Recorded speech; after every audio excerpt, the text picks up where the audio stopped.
لام میم۔ اہل روم مغلوب ہو گئے نزدیک کے ملک میں، اور وہ مغلوب ہونے کے بعد عنقریب غالب آ جائیں گے چند ہی سال میں۔ پہلے بھی اور بعد میں بھی اللہ ہی کا حکم ہے، اور اس روز مومن خوش ہو جائیں گے، یعنی اللہ کی مدد سے وہ جسے چاہتا ہے مدد دیتا ہے، اور وہی تو غالب ہے، بڑا مہربان ہے۔ یہ اللہ کا وعدہ ہے، اللہ اپنے وعدے کے خلاف نہیں کرتا، لیکن اکثر لوگ نہیں جانتے۔ یہ لوگ دنیا کی ظاہری زندگی کو جانتے ہیں اور آخرت کی طرف سے غافل ہیں۔ کیا انہوں نے اپنے دل میں غور نہیں کیا کہ اللہ نے آسمانوں اور زمین کو اور جو کچھ ان دونوں کے درمیان ہے ان کو حکمت سے اور ایک وقت مقرر تک کے لیے پیدا کیا ہے؟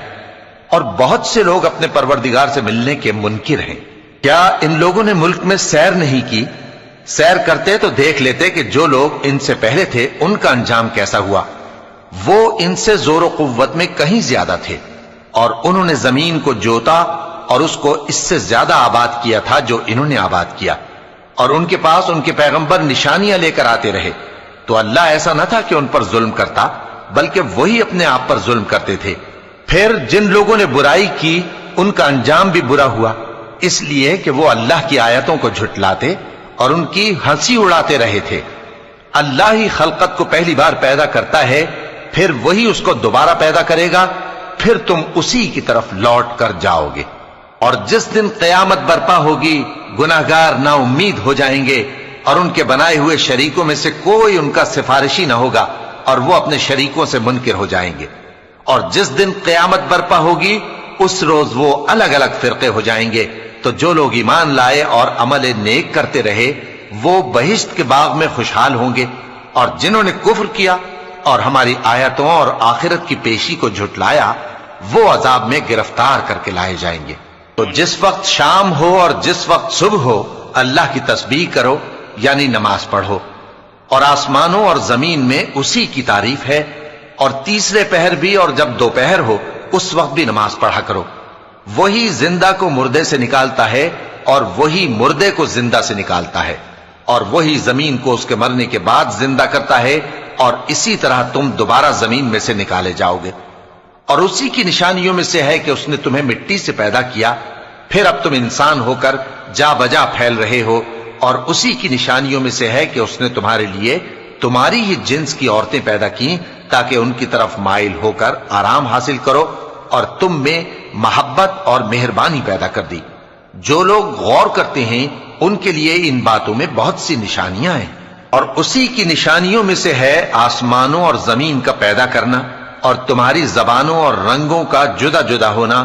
اہل دانش کے لیے ان باتوں میں بہت سی نشانیاں ہیں۔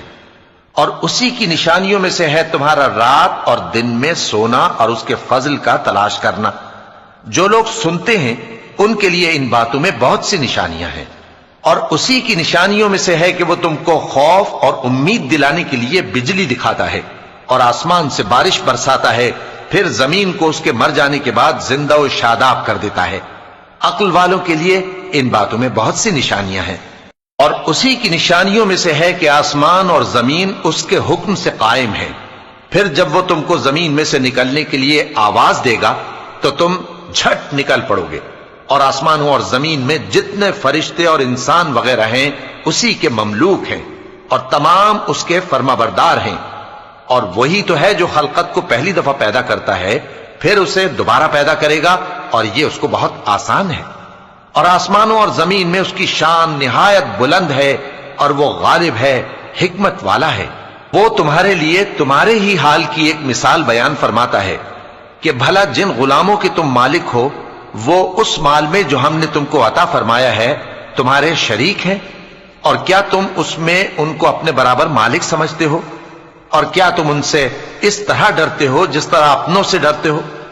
اس طرح ہم عقل والوں کے لیے اپنی آیتیں کھول کھول کر بیان کرتے ہیں، مگر جو ظالم ہیں وہ بے سمجھے اپنی خواہشوں کے پیچھے چلتے ہیں۔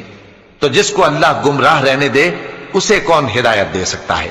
اور ان کا کوئی مددگار نہیں۔ سو تم ایک طرف کے ہو کر دین الہی پر سیدھا رخ کیے چلتے رہو، اور اللہ کی فطرت کو جس پر اس نے لوگوں کو پیدا کیا ہے اختیار کیے رہو۔ اللہ کی بنائی ہوئی فطرت میں تغیر و تبدل نہیں ہو سکتا۔ یہی سیدھا دین ہے، لیکن